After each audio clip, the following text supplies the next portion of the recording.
an Unspoiled Network podcast.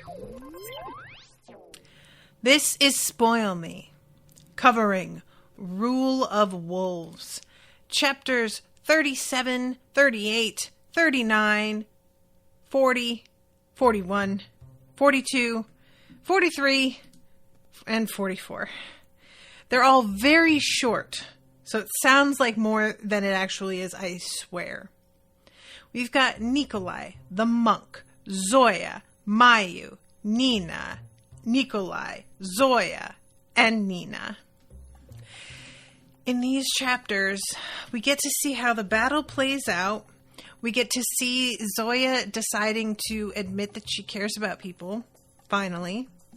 And we get a truly unexpected tragedy, and I feel like I don't know which way is up anymore. Welcome to Spoil Me.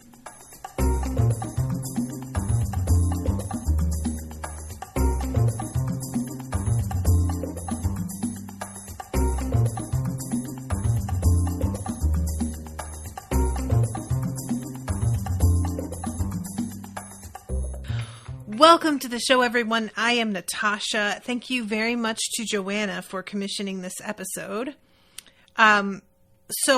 Oh my God. I decided I could have stopped right before Nina's chapter. And I know it sounds insane that I decided to go ahead with it considering how many chapters I decided to cover. Well, I didn't even decide to cover. They just fell within the page limit, you know. But all of the chapters are part of the same event, and it felt like I wasn't going to need to recap the exact action with each character down to the bones, so to speak, the way that I often do when I'm covering different character POVs, because we're usually in completely different places doing entirely different things. And this time everybody is gathered in one place. And that's not to say that they don't experience different things or have their priorities, but it doesn't require as much when covering it, if that makes sense, because I have the bare bones of the plot laid out mostly, and I can just go into the detail in each chapter. So I got to Nina's chapter and I thought about stopping there. Part of me kind of wishes I had, because her chapter is so unexpectedly sad and just devastating that I feel like it ended on such a low note that I had a hard time. But I didn't, so here we are. So starting off with 37, Nikolai. Everything in him is sort of wondering if he's doing the right thing here. And they're about to engage in this battle. The whole thing here is a feeling sort of, I don't think that I had a better option. And I was working with very little information. And I'm doing my best. But if it goes wrong, this is kind of it, you know? Nikolai hadn't known where the Fjerdans might attack, and that had meant Ravka couldn't mount a defense. So he'd let Sturmhond's blockade give way and tempted them with the chance at a two-pronged attack at the bay and here at the border near Arkesk. He'd given the wolf an opportunity to wrap its jaws around Oskervo and seize West Ravka in a single tremendous bite. A risky wager, but was it the right one? He'd know soon enough. In the muddy fields, they'd hidden until the very last moment, but not today. Today, there would be no grand subterfuge, no mines to greet the Fjerdans in the field. Instead, the enemy would wake to a show of force that Nikolai hoped would make them think twice. And they summon the Sun Soldiers, and Adric is the one that's sort of in charge here, and he yells daybreak. The Sun Soldiers flooded the empty fields of Arkesk with sunlight. Nikolai squinted at the brightness, at the blighted field, at the pocked earth in the distance where a forest had once stood. He could only imagine the Fjerdans were doing the same, wondering what strange sun rose in the south. They wouldn't have long to wonder. And they get the squallers ready, and followed by a low whistle as the rockets united, titanium shells glinted dully in the false sunlight. They arced into the sky, silver darts shooting toward the horizon as the squallers held the wind from the west at bay and guided the rockets to their targets.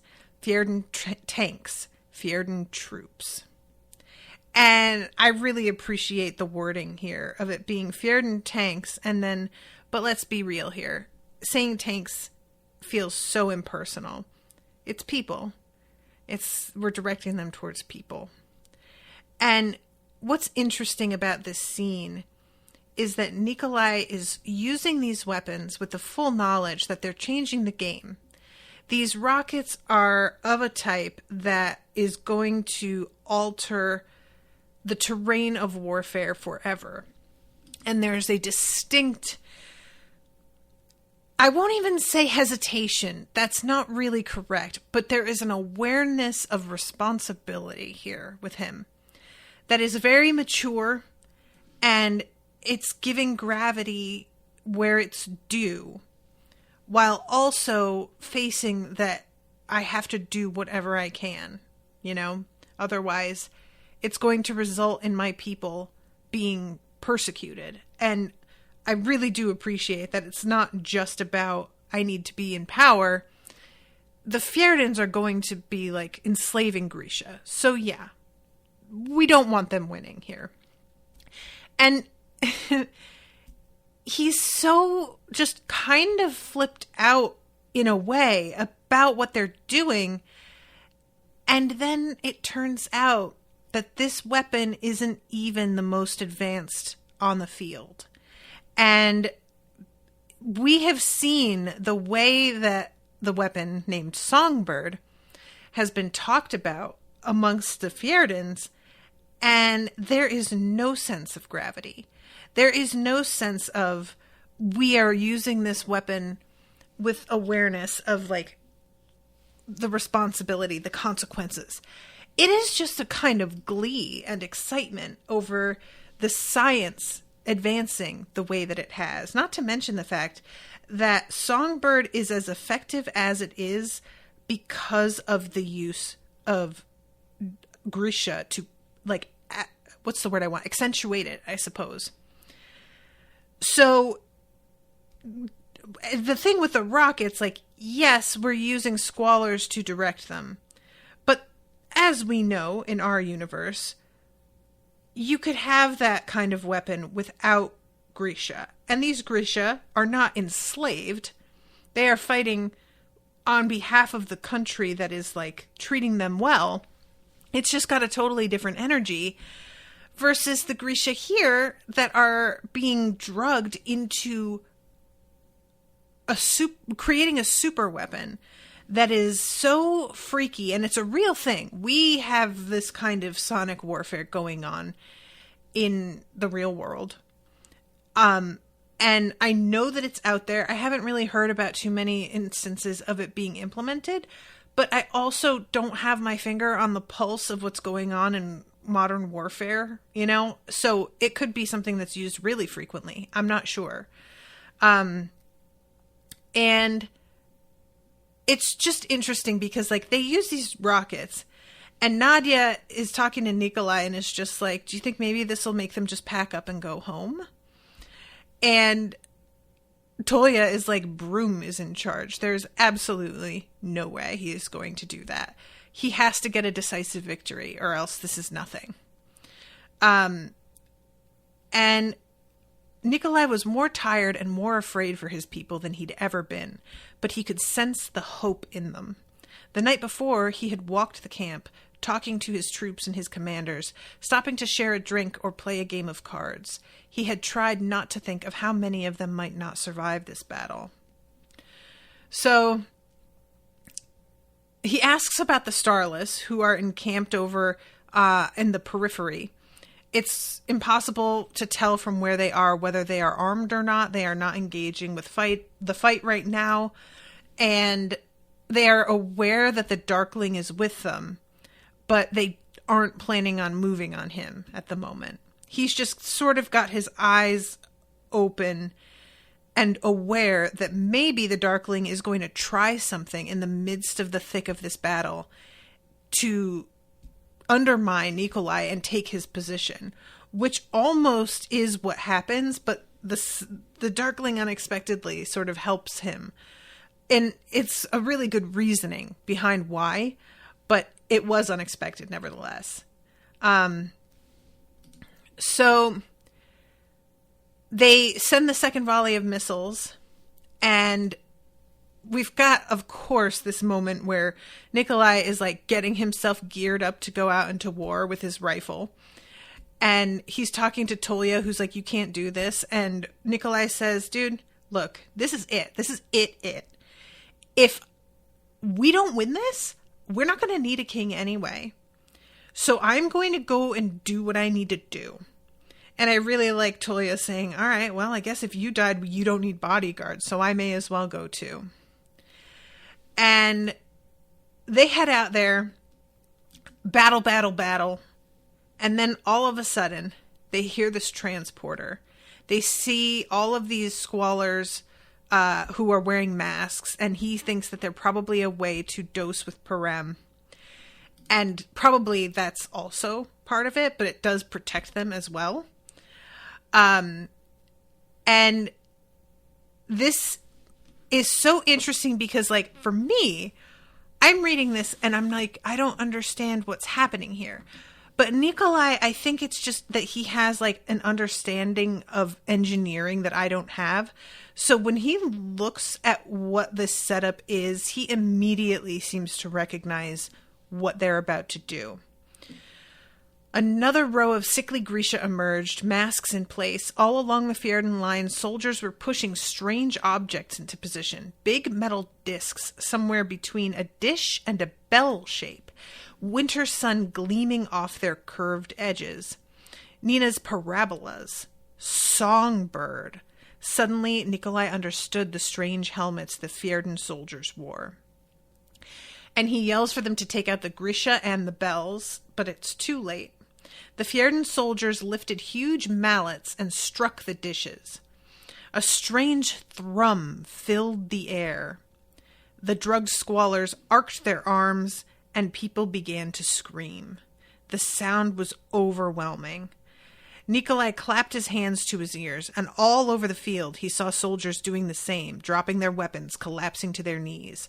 It was like nothing he'd ever heard before, rattling his mind, his bones, filling his skull. It was impossible to think. The Fjerdan troops, protected by those strange helmets, surged forward, opening fire, picking off helpless Ravkan soldiers and Grisha. The helmets had been created to protect them from this horrifying, paralyzing sound.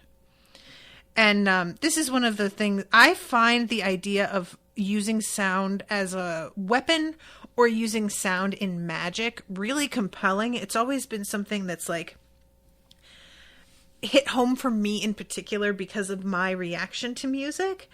I think that music is already kind of magic, if I'm honest, and that's probably part of why it's such a popular thing. But I also have a real sensitivity to magic, to music, in that I don't like to listen to it a lot of the time because it evokes such an emotional response in me that it feels like too much. You know, it's almost a physical reaction sometimes. So I have this real like simultaneous love for it and like deep respect for it, that stepping it forward into making it into a weapon doesn't really feel like that big of a jump to me. But then there's something like this. And what I always think of with this is the kinds of, and I'm sure that some of you have experienced this either in like schools or hotels or apartment buildings. There are these new types of alarms for fires. either a fire drill or an actual fire alarm, that are designed to be perceptible to folks who have hearing problems, so that you don't have to rely on just your sense of sound or your sense of hearing to pick up on the danger and evacuate the building. So they're, first of all, so piercingly loud that the sound is perceptible as a vibration in the air. It is wild. The feeling of sound shaking inside of and against the surface of your skin. It's the kind of thing that feels like it shouldn't be possible. And then a lot of these things are also equipped with lights now, so that will get your attention visually. And the combination, it can just feel so overwhelming. And I just kept thinking about that in this scene, because I have to completely plug my ears when those things go off, because I feel like I am going to throw up. It's too intense. And that's just for people's safety, to get them out of a building, not as a weapon. This sounds like hell. So finally, he's like, I'm going to release this fucking demon in me. And once I do, everybody is going to know what's going on with me. And I am going to probably not be able to hold the throne anymore. But if this ends here and we lose, it won't matter. So I may as well do everything I can to just make sure that Ravka makes it through. And he lets the demon out, and it doesn't fare any better, really, against the sound. I don't know if any of you I've mentioned this show on Ted Lasso a couple of times, but there's a show called Fort Salem Motherland. And it is about witches who are part of the U.S. Army. And the primary means of using magic in that universe is sound. Vocalizations, music, and it's really, really fascinating. But there is a way to sort of break through certain workings, and it's a very high-pitched noise that sort of the vibration gets in amongst the sounds that you've created for the working and breaks it up. And this reminded me a lot of that, the idea that it's the creature actually might be more vulnerable to this than even Nikolai is, So as it's beginning to look like maybe this thing is going to die, maybe both of them are going to die, we cut over to the Darkling. And long story short, because I have a lot to cover, this is the first time he has seen the effects of Parem on Grisha. And he is just horrified. He is he just really did not understand the overall effect of it, and the way that Grisha were enslaved, and how low-key certain eventual conquest for the Fërdins looks if they can keep this up. And he is just I need to get the fuck out of here. He kind of has, I don't even want to call it a panic attack, but it kind of feels like that. He had to get out of this place and away from that sound. So he tries to get away, and then all of a sudden he feels this tugging, and he turns around and he sees that Nikolai has let the demon out. And he has this thought that eventually Yuri pushes back on, where he's giving up the throne by letting it out. They're not going to support him after this. Does he think that they're going to be okay with it? Why would he do this? And Yuri says sacrifice. And he does not like that. First of all, he thinks Nikolai's being foolish. Secondly, Yuri is obviously reverent and respectful of what it is Nikolai is doing, and the Darkling does not care for that. And there's a moment where he realizes, I could help. And he almost doesn't.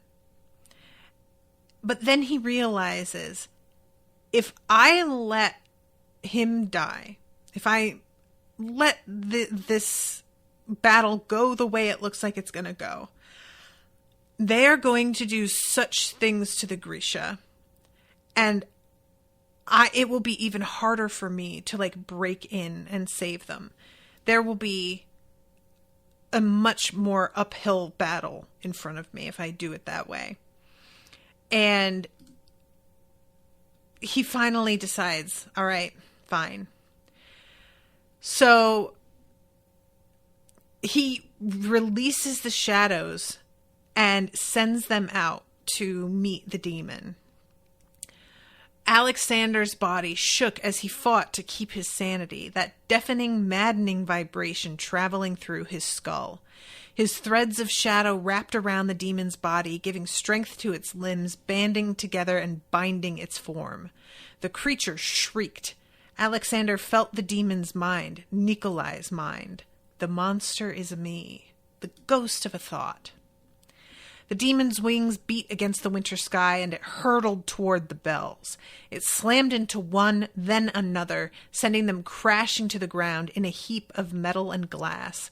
A soldier tried to fire on the creature, but it tore the helmet from his head and slashed its claws across the soldier's face, silencing him, hot blood like a balm. And eventually, that whole attack manages to, get taken down. The poor Grisha that are just standing around like, what's going on? Because they're so drugged. I really hate this. And the Ravkins are able to get back to their feet, but they are fucked up. There is going to be some lasting damage from this for sure. And he's watching all of this, and there comes a point again where he could stand to help Nikolai, but he chooses not to, thinking that he is going to leave him to die. Somebody shouts about how there's a demon in the sky, and the Darkling is just like, well, yeah, we just saw it. And then he realizes they're not talking about that. And he looks over and he sees, it says, he only knew it meant more trouble from the king. He couldn't tell what it was. Alexander watched as the Fjerdan circled the king and his troops. The bells had given them the chance to cut off Nikolai's path of retreat.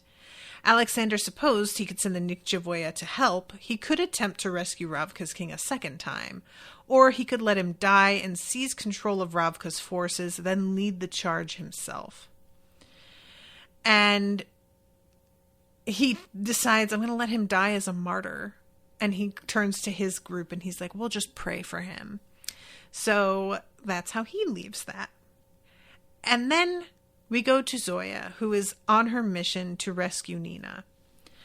And indeed, this is a trap. There's a lot here. So first, she's thinking to herself, Zoya had lost as many allies as she'd sent enemies to the grave. Nina wasn't even a friend. She was a subordinate, an upstart student with a gift for languages who could always be counted on to make trouble if she couldn't find some to get into. But Zoya had been her commander and her teacher, and that meant she was under Zoya's protection. Juris's laugh rumbled through her. Zoya of the garden, when will you cease your lies? And it's really funny because he says this, but she doesn't respond, and there's no thought in her head that seems to challenge this. It's like she's so used to him chiming in that there isn't a point to her pushing back anymore, because she's, first of all, she's in the middle of something right now. She doesn't have time to get into a mental argument, but also she knows what he's going to say, So she slips inside. She reaches she runs into one dude and she kills him, takes his uniform, and then gets onto the elevator. And there is one guy who sort of tries talking to her, and she doesn't speak Fjerdan. So she tries to play it off with a grunt, but when he gets in her face and realizes who she is, she has to kill him. And then when she gets inside, like the main area here, the apparat has Nina with a knife to her throat. And I appreciated the mention of how different Nina looks, that Zoya knows she's been tailored, but kind of forgot exactly how intense that tailoring was. So there's a back and forth with the apparat. To be perfectly honest,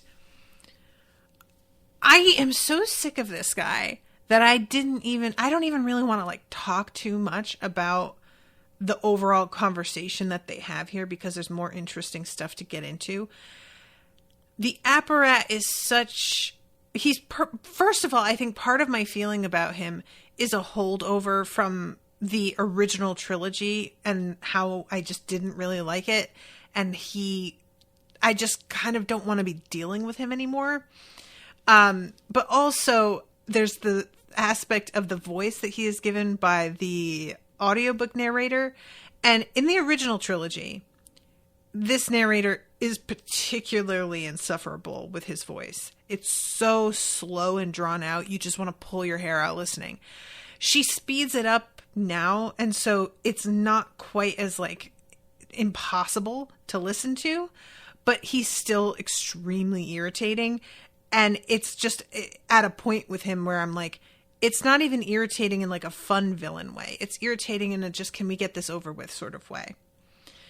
So what he wants to do is blackmail Zoya into defecting to the Fjerdans and pretending to be a saint under his protection, in quotes, his control, essentially doing the same thing with her, or trying to, that he was doing with Alina Starkov.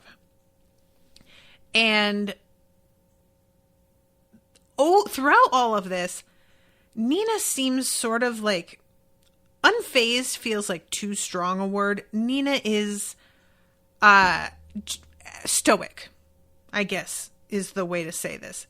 Until at one point he mentions that if Zoya tries to fight back, there is Parem ready to be like released as a gas into the room. And there's a moment where Zoya sort of wonders if he's bluffing, but the reaction Nina has, it's pretty clear that's probably likely. And the suggestion from the apparat here is basically, we know that Nina was able to, like, at one point recover from the Parem. I doubt she'll be able to pull that off a second time. And Nina clearly feels the same way. She just can't imagine going through that again, and I do not blame her. So all of this results in this moment where the apparat says she's like a sister to you, no? Maybe like a daughter. Will you be the mother she deserves? The mother they all deserve? And she thinks about her mother and is looking around wondering how many secret laboratories there are. The kinds of information that the apparat is offering could potentially be something that she could do to save people. And she has a hard time giving that up, you know? And we get this line. She could hear Genya's voice ringing in her ears. You push us away. Keep us at arm's distance so that you won't mourn us, but you'll mourn us anyway. That's the way love works. Understanding burned through her like fire from a dragon's mouth, leaving her weightless as ash. She would never be able to save them all, but that didn't mean she was a Sabina leading her child to the slaughter. Daughter. Why had that word frightened her so? She remembered Genya looping her arm through hers, Alina embracing her on the steps of the sanatorium, Nikolai drawing her close in the garden, the peace he'd granted her in that moment. This is what love does. In the stories, love healed your wounds, fixed what was broken, allowed you to go on. But love wasn't a spell, some kind of benediction to be whispered, a balm or a cure-all. It was a single, fragile thread, which grew stronger through connection, through shared hardship and honored trust. Zoya's mother had been wrong. It wasn't love that had ruined her. It was the death of it. She'd believed that love would do the work of living, she'd let the thread fray and snap.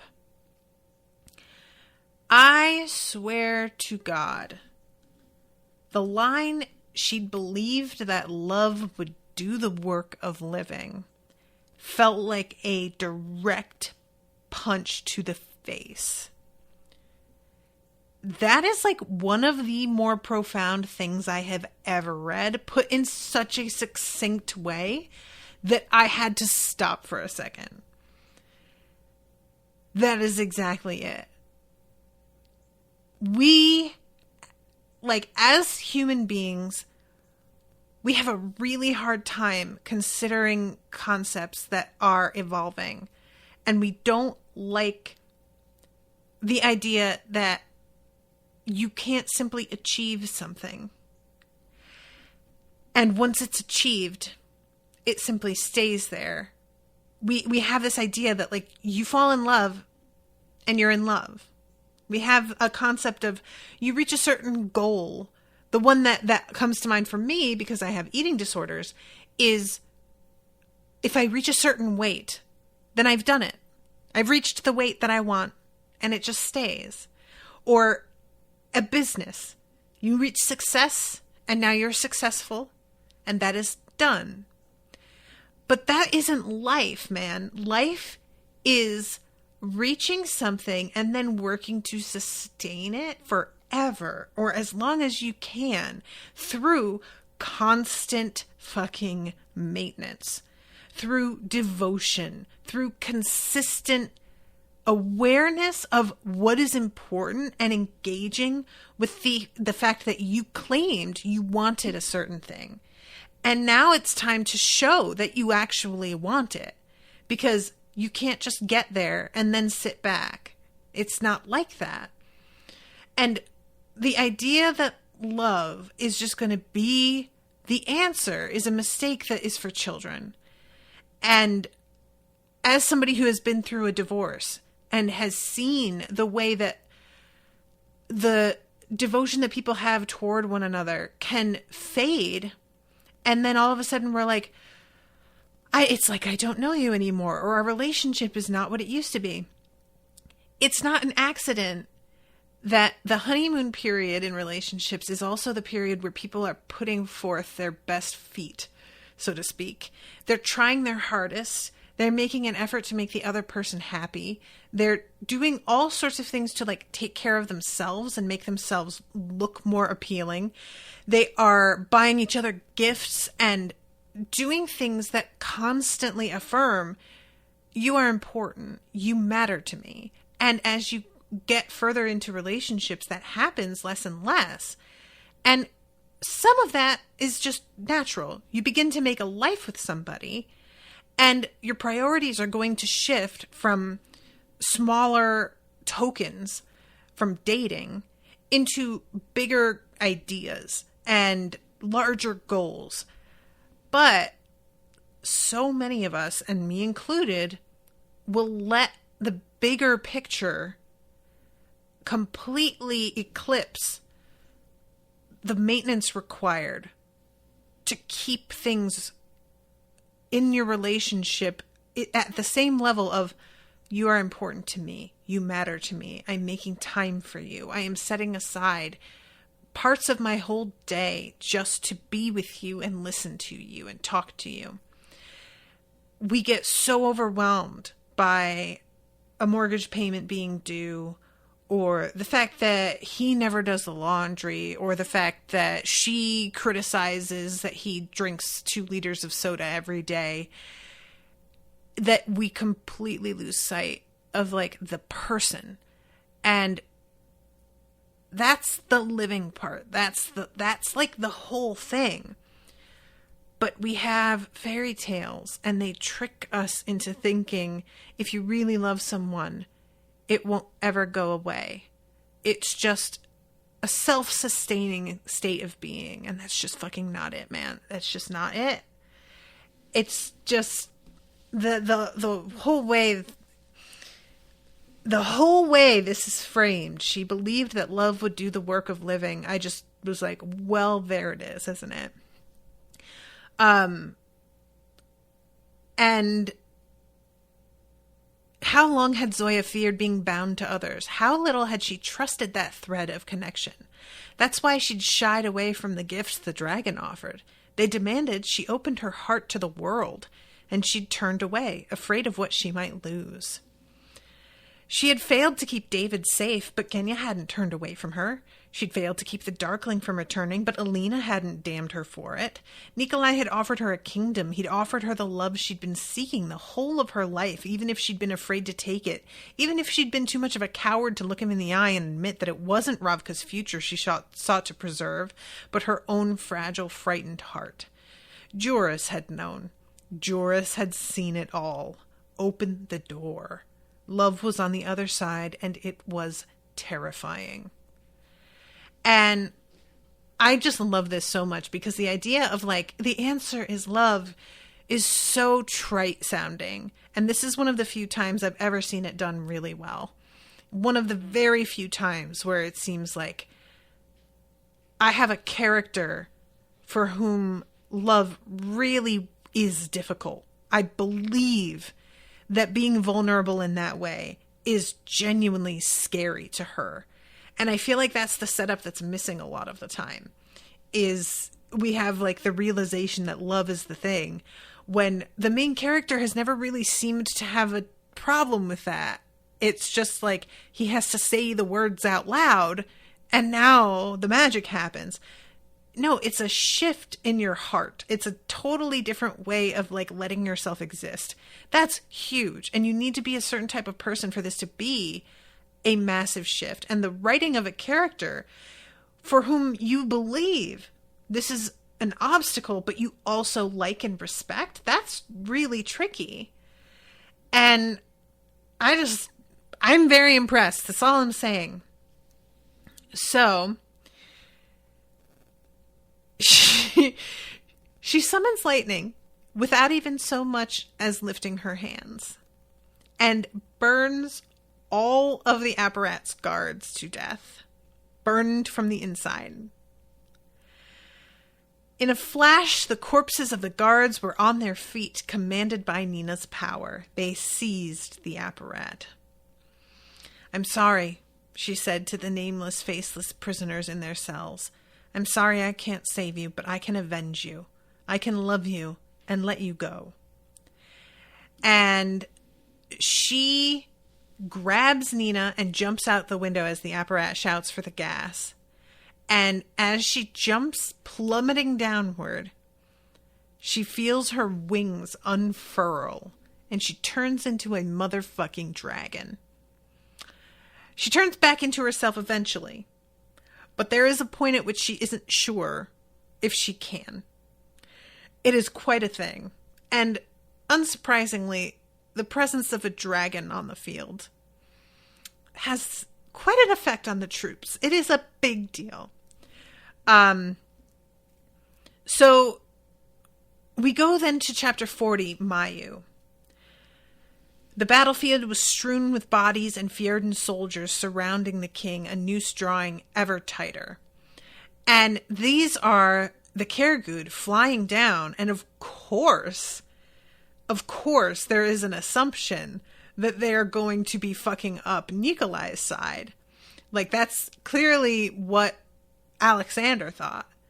But these are our people, and they have, as it is said by Mayu, they have been forbidden by the queen to, like, participate in this battle, but also the Cairgud are not supposed to exist.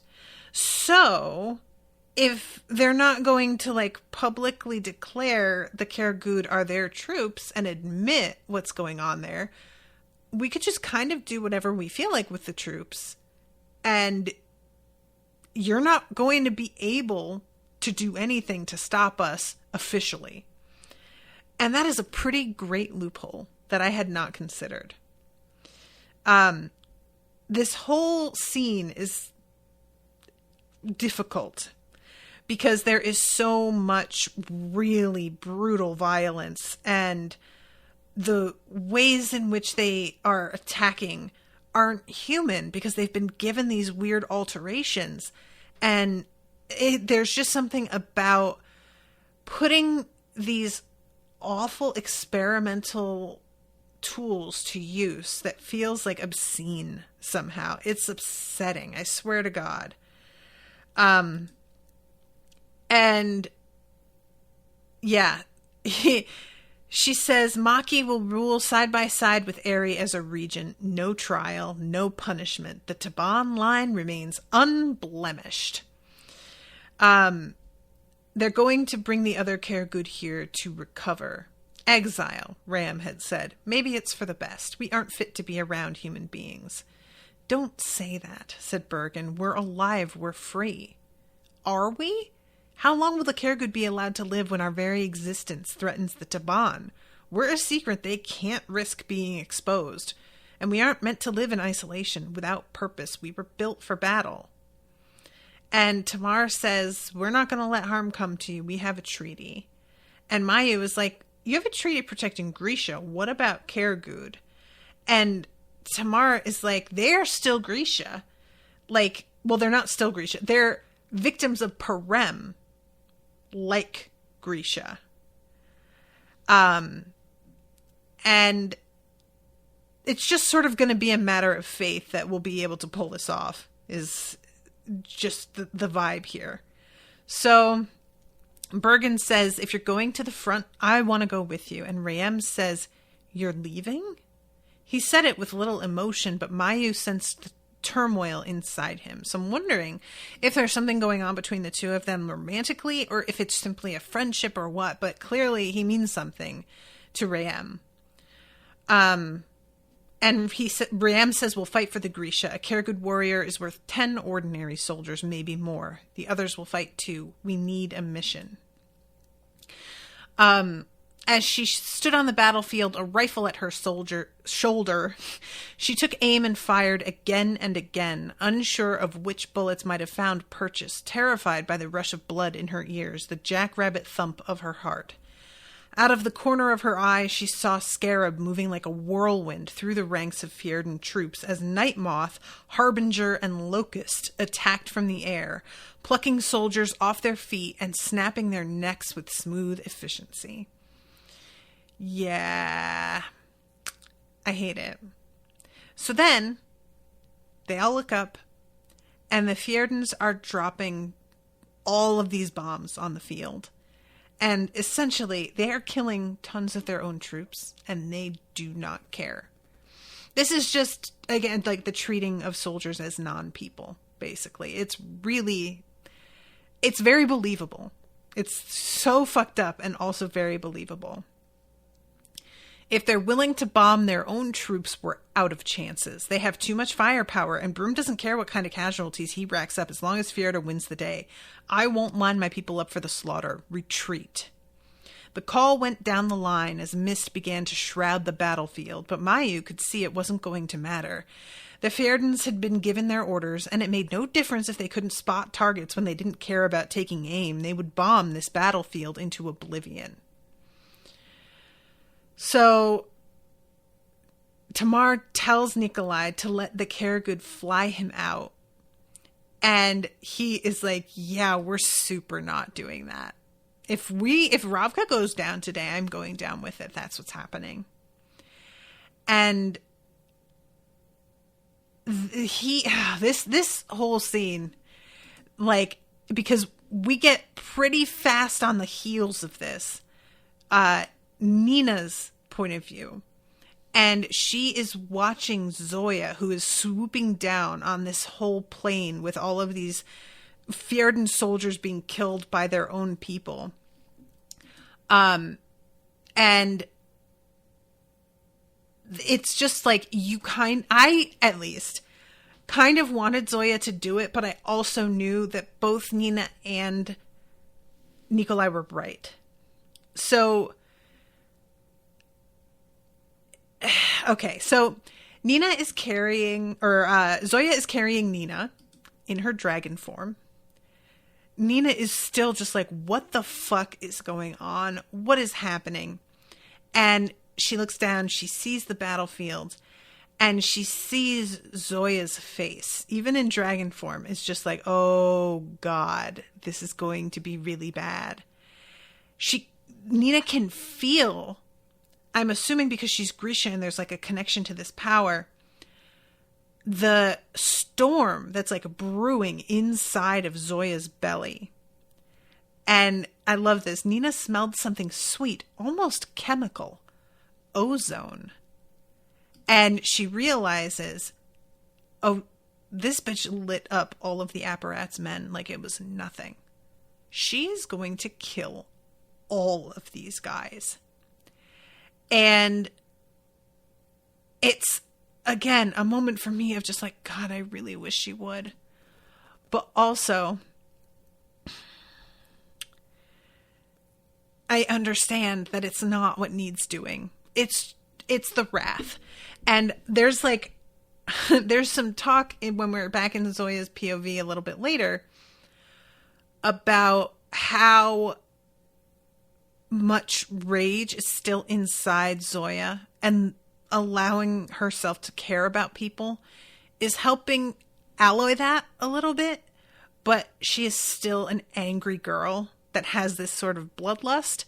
And I know I have said so many times how much I relate to Zoya, but that is one where I'm like, I understand that mercy and compassion and just, you know, that is necessary and probably the right call in a lot of cases. But when you're dealing with people who are willing to do what the Fjerdans have been willing to do, it is really difficult for me to like believe that that's the right course of action for folks like this, you know. And Nina is thinking about Matthias saying, save some mercy for my people. There has to be a Fjerda worth saving. Promise me. When she spoke in those words, when she'd made that oath, she hadn't been speaking just to Matthias, but to the boy who had killed him and to the men who cowered in the field below them now. Zoya, please, if you destroy them, Broom's cause will never die. They will always fear us. There will never be an end to it. The dragon shrieked and spread its jaws wide. Zoya, please! Nina smelled ozone in the air, heard the crackle of lightning. She pressed her face against the dragon's scales. She didn't want to see what came next. And we go to Nikolai's POV, and Nikolai is watching this, and he realizes that this is Zoya. He feels her power and recognizes it, and is just like, oh my God. And also senses, oh, she's going to kill everybody. She's going to do it. And he thinks, he prays, don't give in to this. There has to be more to life, even for soldiers like us. There has to be more. She swiveled her scaled neck, and lightning burst across the sky, crackling exclamations that scorched the air and lifted the hair on Nikolai's arms. But the Fjerdans were still standing. Zoya had spared them. And this is when all of these Fjerdans like fall to their knees and start calling her a saint.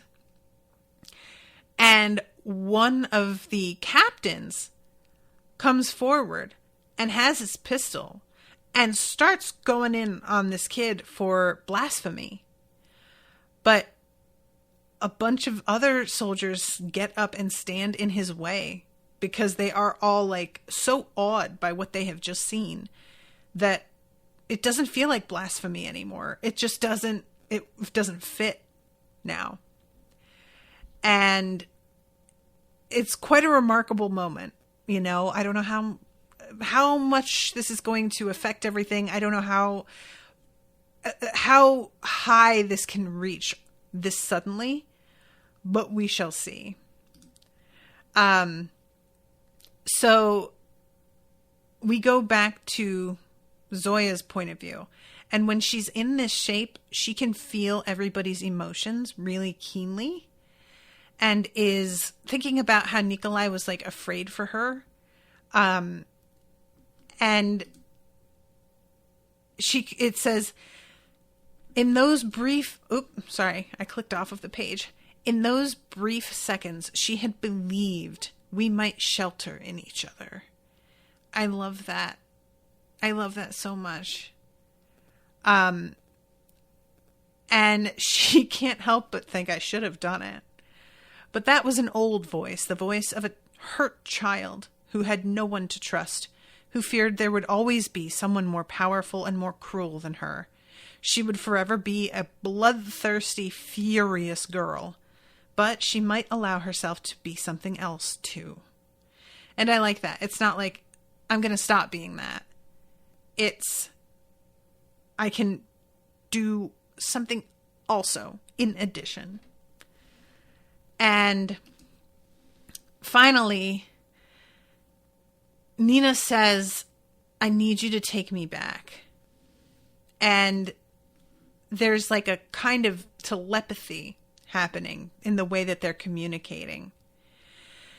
And when she tries to sort of communicate to Nina, there are times where Grisha became beasts, you know that.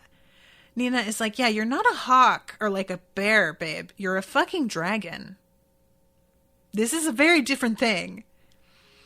And when she insists on going back, Zoya is very resistant. She's like, I just risked my life to get you the fuck out of there.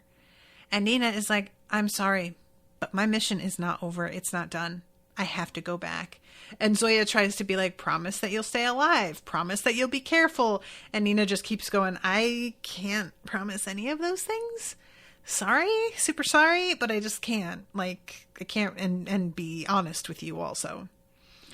So she asks Zoya to drop her off near the camp and create a distraction so that they don't see Nina running back to like meet everybody. And there's just this sort of sense in Nina of like, how in the fuck am I going to explain where I've been if the apparat is still alive and he's like accuses me of shit? They're just going to throw me in jail and ask questions later. Which does not seem to be an issue quite yet, but it may eventually. So she, just real quick to finish up Zoya's chapter, she goes back. She has managed to turn back into herself, and she like plummets out of the sky and gets caught by Nadia, a squaller using the wind. And the Fjerdans have called a truce, and they are going to have like a meeting about everything. And I'm really not sure what to think about this because I just don't trust any of them at all. I understand the need for it, and I feel like, you know, I'm just very, I don't know, I'm all over the place on this. So, let's see. Tamar says they couldn't beat us on the field, so they're pushing the issue of succession. They've called for an assembly of Ravka's highest-ranking nobles. Our nobles? They have no right to command our people. We can stop them, said Genya. We'll block the assembly. On the contrary, I've ordered airships sent for them. They'll be here in a few hours. The longer we wait and give them time to plot and scheme, the worse it will be. Right now, West Ravka is grateful to us and angry with Fjerda for their betrayal. And I was like, that is a good point, actually. And then he says, bastard or not, if I have any hope of keeping the throne, this is it. The first time that he's ever actually just said bastard, like himself, and it's a tacit admission. And Tamara eventually just says, bastardy is the least of your worries. Like, sir, you have a demon that you let out. Everybody saw it. Probably that's the problem. And Nikolai calls Zoya Sancta Zoya.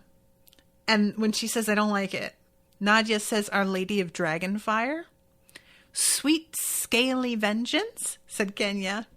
Zoya turned her back on all of them and strode toward the tents. I'm going to go live in a cave. And that's the end of her chapter. I barely have any time left. But Nina's chapter, honestly, there's not a whole lot to say. So Zoya makes a very effective distraction. Genya is managing to head back toward the cabin without being challenged and nobody really noticing her. And she's just thinking about how upside down and topsy-turvy her own thoughts and feelings are on everything that's happened. And that she can only imagine the Fjerdan soldiers who have had such a very distinct idea of what Grisha are and how they must be feeling after seeing what Zoya was able to do. And as she is heading forward, she sees that the broom's quarters are empty and she can't find anybody. She was only a few yards from the command center when she heard a woman sobbing. It sounded like Hannah. Nina broke into a run and saw a group of soldiers gathered around someone or something. And it turns out it's not Hannah, it's Ylva, sobbing over her daughter's broken body.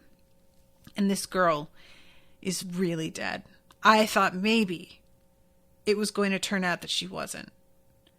But it is a done deal. She's cold. And Nina is ready to lose it. And is thinking, was this what her love did? Did it murder everything it touched? Hannah wouldn't jump. They had hope for the future. They had hope for escape. She lurched to her feet and seized him by the fabric of his vile Druskel jacket. What happened? What happened to her? What did you do to her? This is Joran, and he says, I didn't see. I don't know what happened. The prince struck her, only a slap, but then he was taken with some kind of fit. Hannah told me to get help, and when I returned. And what Nina thinks happened is that when the prince slapped her, Hannah reacted in defense and probably used her power on him and caused a fit without really intending to, simply as defense. And maybe he had reacted in rage because of realizing what she was and tossed her out. Like, she doesn't know. But she is certain it's the prince. And Jarl Broom comes up and hears her saying, he did this, the prince did this. And he literally puts a hand over her mouth. And says, you will not say such things. And Nina realizes he's afraid to lose his position. He's afraid of just basically he won't call the prince out on this. And honestly, whether or not the prince had intended to kill Hannah, this is like kind of the prince's dream. He has exerted a kind of power over Jarl Broom that Broom can't come back at him over. And I have to imagine the prince is enjoying the hell out of this, to be perfectly honest. I hate it. So Nina goes over to Ylva, who says, I never should have let her go with him. I never should have let her enter Heartwood. And Nina says, I will kill him. And Ylva says, that won't bring her back. Maybe the Fjerdans deserved forgiveness and mercy, but their leaders, Broom, this monster prince, did not. She and Hannah had dared to dream of a new world, but they'd put their trust in the wrong people. The prince was coming. Mila, you must control yourself, Ylva pleaded. There may be an explanation. He killed her, Ylva. I know it, and so do you. You will be silent, or I will silence you, Broom snarled. Nina stood, breaking Broom's hold. The wild hysteria that had gripped her was gone, and only fury remained. She met his gaze, and Jarl Broom took a step back. She knew she was at risk of blowing her cover. She knew that Mila would never dare look Broom in the eye, would never show him this clean, unclouded glimpse of her rage. You are a coward, she said, her voice low in her throat. It was an animal growl. You are the lowest form of man, without honor, without integrity. Jel Drenjtop. Jel turns his back on you. And Ylva is like, Mila, what? And Broom says, you're no longer welcome in our home. And she says, I don't keep company with vermin. My place is with the wolves. Broom could see it now, that she was not what she had pretended to be. And Jorn says that Mila, the prince has commanded, and Rasmus's voice cuts in and tells her to come here. I must travel to Oskervo for these peace talks, and I would have you beside me. We should be together in our grief. She heard no remorse in his words. If anything, he sounded even more vicious and amused, as if he once again held the crop in his hand. Rasmus at his worst. And I honestly do think that this is like a reaction to the power over Broom, like it has to be. And she's standing there looking at him thinking, like, how exactly am I going to kill him? Like, which way am I going to... Like, there's no question. She's killing him. But she's, like, figuring it out. And she makes herself curtsy and is like, I have to play it until I'm alone with him. But I will get him for this. And I love this. She would be hung for it, she knew. Maybe burned alive on a pyre. And she didn't care. I was a soldier before I was a spy, and I am done with lies. I will leave this world on a hammer blow. And that is the end of her chapter. I gotta say, introducing this prince who seems like he might be a kinder, gentler version, and then having him not be that, is a really fascinating choice that I really enjoy. It's just so unexpected, you know? Hana's death, though, I was super not ready for that, kids. At all. I mean, I'm devastated, honestly. Like, I was so excited because it felt like we were about to get the representation of a trans character. I mean, she is, being trans does not mean that you have to be transitioning, right? You just have to feel that you are not the gender that you were assigned at your birth. So she is a trans character. But I was very hopeful that we were going to get to see a trans character getting tailored and the use of the kind of magic that the Grisha have to finally feel like they were in the body they felt was right. And I'm super sad that we're not going to get that for her, that she basically died under the worst of circumstances. Nina was pulled away. Hana didn't know what was happening to her. This king was threatening her. She was alone with him. It's just the worst case scenario that I can imagine. And she just deserved better, man. That's all there is to it. She just really did. So I'm going to have to wrap. I am so sorry, Cheryl. I just saw that you were in the chat. I basically had the book in front of me this entire time on the screen, but thank you for coming. Guys, I'm bugging out. I wasn't prepared for some of the losses in this story. And it's funny because they are technically sort of side characters, but they felt very important. And they are affecting me quite a lot, more than I was thinking, you know. So anyway, I am going to wrap up. Thank you again very much to Joanna for commissioning this episode. Thank you to you all for listening.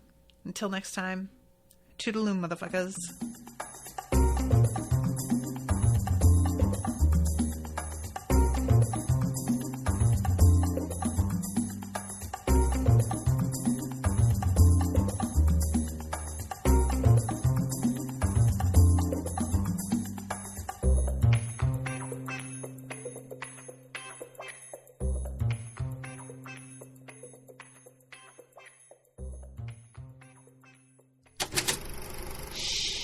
That was an Unspoiled Network podcast.